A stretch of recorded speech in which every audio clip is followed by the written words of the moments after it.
le love bombing du pervers narcissique. Aujourd'hui, dans cette vidéo, on va voir le sujet de la première phase de ce qu'on appelle le love bombing, la période, plus clairement, lune de miel, où le pervers narcissique va créer les fondations de la relation d'emprise. Cette relation a pour but de vous contrôler, de vous détruire, et par-dessus tout, il a besoin de vous pour aspirer votre énergie, parce que sans vous, le pervers narcissique n'est rien. Et lorsque vous comprenez qu'aujourd'hui, on va parler de manière plus précise de la période love bombing, c'est-à-dire lune de miel, pour vous faire comprendre pourquoi est-ce qu'il vous bombarde d'amour, qu'est-ce qui se passe, comment il se comporte. Et je veux que vous compreniez qu'aujourd'hui, ça, c'est vraiment important que vous preniez en compte que le pervers narcissique ou là, parce que je précise que le pervers narcissique ou la perverse narcissique, il n'y a pas de sexe, il n'y a pas de genre, ça peut être un homme comme une femme ou peu importe votre genre. Ce qui est important aujourd'hui, c'est que vous compreniez que le pervers narcissique est une personne extrêmement douée dans la manipulation. Et pourquoi est-ce que je dis extrêmement douée? Parce que lorsque vous allez vous rencontrer, il va paraître de manière vraiment idéale, charismatique, confiance en soi. Tout ce que vous pensez, c'est que vous dites cet homme, cette femme a confiance en elle. Cette femme s'aime. Cette femme a vraiment tout ce qu'il me faut. Pourquoi?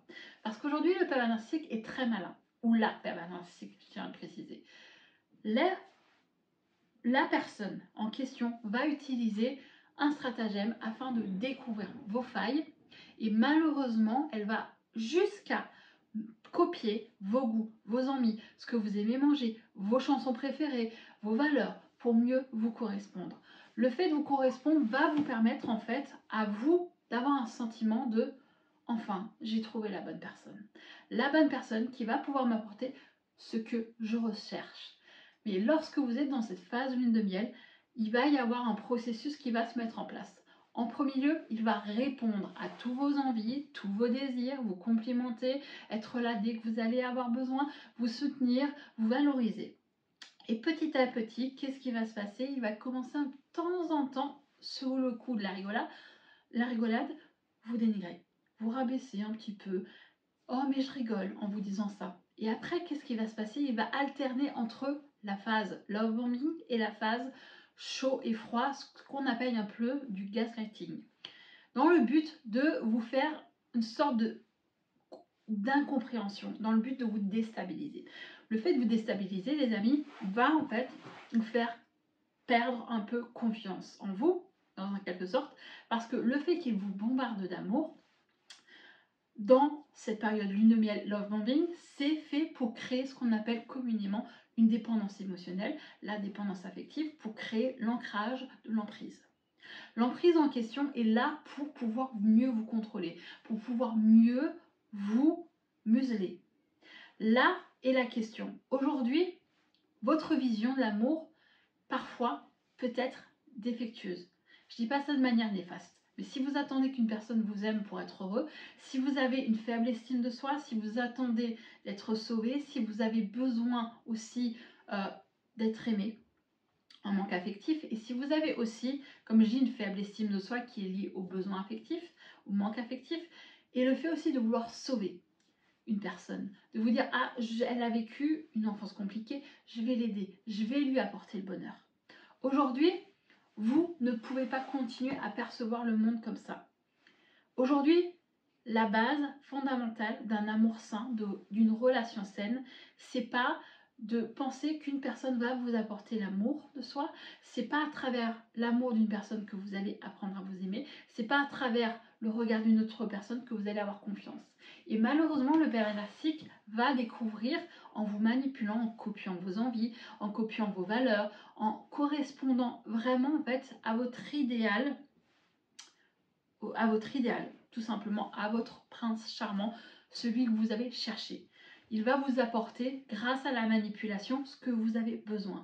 Il va utiliser des mécanismes, il va essayer de vous tester avec des micro-manipulations dans le but de savoir aujourd'hui, qu'est-ce qui s'est passé dans ton enfance? Voilà, j'ai vécu ça, mes parents étaient comme ça, et grâce à vos réponses, il va savoir où taper, il va savoir où ça fait mal. Et justement, il va commencer par combler ce vide, combler ce manque, combler cette faille pour vous apporter tout simplement de l'amour de manière massive. Il vous bombarde d'amour, il vous dit à quel point vous êtes super, à quel point vous êtes génial, à quel point vous êtes l'homme ou la femme de sa vie, et que des femmes ou une femme ou un homme comme vous, il n'en a jamais rencontré.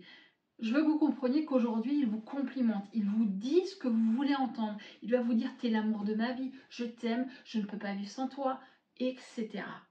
Et qu'est-ce qui se passe? Ça vous donne l'impression d'être unique, d'être la personne qui va en fait être là toute sa vie, qui va en fait, vous êtes sa perle rare en quelque sorte. Et le problème de cette période de lune de miel et de love bombing, c'est que l'amour qu'il vous apporte n'est que illusion. Il vous donne tout de manière vraiment massive. Il copie, il va faire ce qu'on appelle un mirroring, c'est-à-dire il va copier un petit peu en quelque sorte votre personnalité pour mieux vous correspondre, pour vous dire, vous allez dire à vos amis, vous allez avoir l'impression d'avoir j'ai trouvé quelqu'un de génial, j'ai trouvé une personne qui me comprend, j'ai trouvé une personne qui sait répondre à mon manque, à mes besoins affectifs, qui est là vraiment pour me rendre heureux. Et le problème, c'est que aujourd'hui, on est dans une situation où c'est vraiment la catastrophe. Pourquoi? Parce que vous allez déjà idéaliser, vous allez être tellement accroché à la période lune de miel, vous allez tellement avoir cette sensation en fait d'être complètement out, vraiment de planer.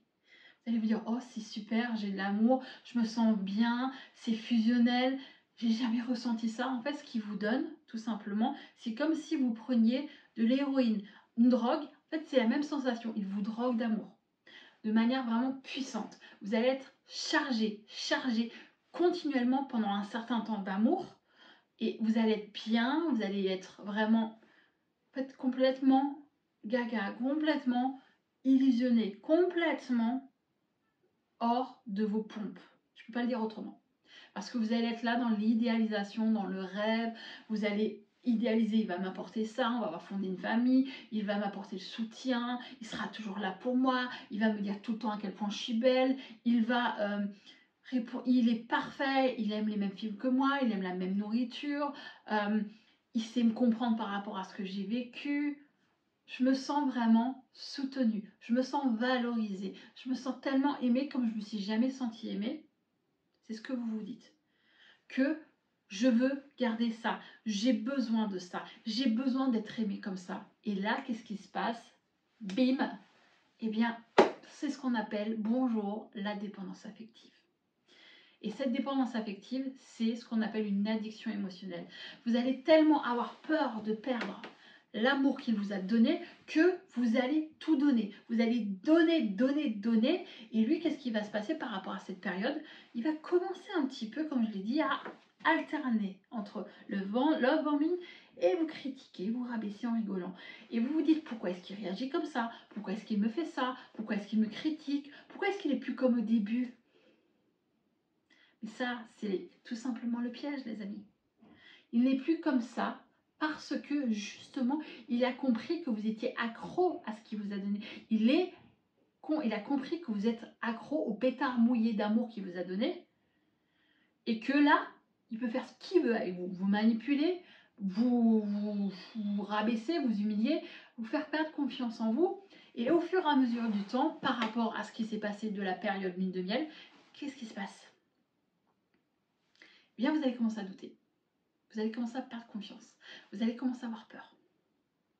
Et si vraiment vous voulez savoir la suite, je vous invite à vraiment prendre conscience que ce moment de love bombing est une manipulation perverse.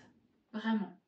Et beaucoup de personnes, pas seulement les pervers narcissiques, l'utilisent, mais ça, on en reviendra dans une autre vidéo. Et si vous voulez me soutenir, n'hésitez pas surtout, pour un échange de procédés, abonnez-vous, laissez un like et n'hésitez pas à raconter votre histoire par rapport à votre love bombing. On veut tout savoir parce que plus on en parle, plutôt que le garder au fond de vous, vaut mieux que vous déchargiez, que vous expliquiez ce qui vous est arrivé pour pouvoir justement comprendre qu'aujourd'hui, ce genre de relation finit. Et tout cela pour vous dire qu'aujourd'hui, oui, il va commencer à vous rabaisser. Il va commencer à vous enlever petit à petit l'amour qu'il vous a donné. Il va moins vous bombarder d'amour, il va commencer à vous rabaisser, à vous critiquer, à vous humilier. Pourquoi? Tout simplement parce qu'il a compris que vous êtes complètement ferré. Il vous a lancé un hameçon, vous avez mordu à l'hameçon et vous êtes ferré. Et ce qui se passe, c'est que là, il va un petit peu de temps en temps alterner entre les deux. C'est-à-dire lorsqu'il va voir en fait que vous rebellez, que vous vous éloignez, que vous prenez conscience qu'il y a quelque chose qui ne va pas, il va redevenir la personne idéale. Il va vous redonner ce que vous avez eu pendant ce début de lune de miel. Et c'est ce qui est important à prendre en compte qu'aujourd'hui le love bombing, c'est pas seulement au début de la relation, c'est lorsqu'il prend conscience que vous êtes moins accessible, moins manipulable. Il va vous redonner ce qu'il a donné au début pour représenter de nouveau le partenaire idéal. Pourquoi il fait ça? Tout simplement parce qu'il ne veut pas vous perdre, parce qu'il vampirise votre énergie. Il a besoin de vous pour exister. Il a besoin tout simplement de vous pour se sentir valorisé. Le fait de vous rabaisser, le fait de vous critiquer, de vous humilier, de vous voir plus bas que terre, lui donne un sentiment de pouvoir. Et ce sentiment de pouvoir fait que aujourd'hui, il a créé une emprise. Il a créé la dépendance affective et cette dépendance affective, c'est ce qu'il va falloir combattre. C'est ce qu'il va falloir prendre conscience avec du recul que la période lune de miel n'est qu'une période fake. Ça n'est que de la manipulation. La manipulation pour vous avoir dans ses pattes, dans ses griffes. Je sais que c'est difficile, je sais que vous êtes dans une période où vous vous dites « Oui, mais tout ça, ça existait, il m'a dit que j'étais la femme de sa vie, il m'avait dit que jamais... » il avait reconnu ça et que toutes ses ex, attention, red flag les amis, hommes comme femmes, tous ses ex sont barges. Et lorsque vous êtes face à un pervers narcissique, il va pousser vraiment le vice très loin pour vous faire comprendre qu'aujourd'hui, vous avez besoin de lui. C'est la personne idéale. Je suis désolée. Comme je l'ai dit, il va tout le temps interchanger entre love bombing, lune de miel et doigt rabaissé. Oh, je suis désolée, j'ai compris mon honneur. Tu sais que tu es la femme de ma vie, tu sais que je veux pas te perdre, et ainsi de suite. Le love bombing, comme je l'ai dit clairement, c'est première phase de manipulation. Il découvre votre passé en vous posant des questions pour en savoir plus sur vous. Le fait de savoir plus sur vous, il découvre vos failles, vos peurs, et il va en fait vous apporter un petit peu ce que vous avez besoin. La valorisation, le fait de vous rassurer, le fait de vous dire à quel point il vous aime, à quel point vous êtes génial, à quel point vous êtes l'homme ou la femme de sa vie. Et par la suite, en fait, ce qui se passe, c'est que il comprend ce que vous avez besoin. Il vous étudie, il vous copie pour mieux vous manipuler. Et le problème, c'est que beaucoup de victimes de pervers narcissiques restent accrochés à cette phase. Mais il m'a dit qu'il m'aime, il y avait de l'amour, pourtant j'ai pas rêvé. Ce que vous devez comprendre aujourd'hui, c'est qu'un pervers narcissique n'est pas capable d'aimer. Ce qui vous a apporté au début de relation, les mots qu'il vous a dit, que vous êtes la femme ou l'homme de sa vie, qu'une personne comme vous, il n'en a jamais rencontré, que grâce à vous, il est enfin heureux, c'est vraiment fake. C'est faux. Il ne le pense pas. Tout ce qu'il veut en fait, c'est se servir de vous pour pouvoir vous contrôler, vous détruire et vous voir souffrir parce qu'il a un côté sadique. Je ne peux pas dire autrement. Et ça, c'est le problème. Donc aujourd'hui, je veux que vous compreniez que la période love bombing est la première phase de manipulation pour créer ce qu'on appelle la dépendance affective. Et plus vous allez prendre conscience de ça, plus vous allez pouvoir en fait vous dire « Ok, là, je me suis fait manipuler. Ok, voilà ce qui se passe. Pourquoi j'ai ressenti ça ?» Qu'est-ce qu'il faut que je fasse? Il faut que je prenne du recul, que je prends conscience de qui j'ai en face de moi, que la relation ne va pas m'apporter bien-être, elle va me détruire jour après jour. Le fait de vous dire qu'aujourd'hui, cette personne ne peut pas changer, c'est important. Pourquoi? Parce que vous allez pouvoir en fait petit à petit mettre des bases solides. Et beaucoup de pervers narcissiques vont isoler leur victime, vont faire en sorte que la victime soit dépendante financièrement de lui, donc il va falloir vous reconstruire. Va falloir faire en sorte de soit de vous rapprocher des associations, de vous faire aider par quelqu'un pour pouvoir sortir de cette relation si vous êtes en dépendance financière, pour pouvoir vous libérer de cette emprise. À travers des assistantes sociales, des associations, des coachs, il va falloir retravailler sur votre estime, votre amour, vous libérer surtout de cette addiction émotionnelle pour pouvoir sortir de son emprise. Une fois que vous avez réussi à sortir de la dépendance affective, ça peut prendre du temps, ça peut prendre plus ou moins un certain travail sur soi, parce que lorsqu'on vit une relation toxique avec emprise, ça demande beaucoup d'énergie pour prendre conscience de ce qu'on a vécu, pour se pardonner, parce que des fois, certaines victimes ont de la culpabilité, ont de la peur, ont ce besoin de retourner parce qu'ils espèrent que le PN peut changer, mais c'est pas le cas. On ne peut pas le changer, on ne peut pas le sauver. La seule chose et la seule personne que vous devez sortir de là, c'est vous. J'espère vraiment que cette vidéo vous a apporté des réponses, qu'elle vous a permis de comprendre ce qu'est la phase lune de miel, c'est-à-dire love bombing, et le fait qu'il va commencer par souffler du chaud et du froid, ce qu'on appelle le gaslighting. Justement, cette phase, c'est dans le but de vous déstabiliser qu'il va alterner entre les deux. Et ça, c'est justement ce qui va en fait créer cette peur de perdre cette relation, cette peur de perdre cette idéalisation du love bombing de la relation, de la personne que vous croyez avoir en face de vous, mais cette personne n'existe pas. Cette personne n'est qu'un mensonge et un tissu de manipulation. Voilà les amis, j'espère que cette vidéo vous a plu. N'hésitez pas, comme je dis, à vous abonner, à mettre un commentaire et par-dessus tout, si vous voulez en savoir plus sur les PN, voici la playlist, allez la voir. Plus vous allez vous renseigner, plus vous allez découvrir la façon de fonctionner d'un PN, mieux vous allez pouvoir vous protéger. Quant à moi, je vous dis bye bye les amis et merci d'être là. Merci pour vos likes, merci pour vos soutiens et par-dessus tout, la vie n'est pas finie après un pervers narcissique. Vous pouvez devenir beaucoup plus fort, beaucoup plus heureux. C'est ça la victoire et la meilleure vengeance que vous avez face à un PN. C'est de retrouver votre autonomie affective, de réussir à reprendre votre vie en main et d'être heureux sans lui. Et ça, c'est la meilleure victoire et la meilleure vengeance. À la prochaine, bye bye.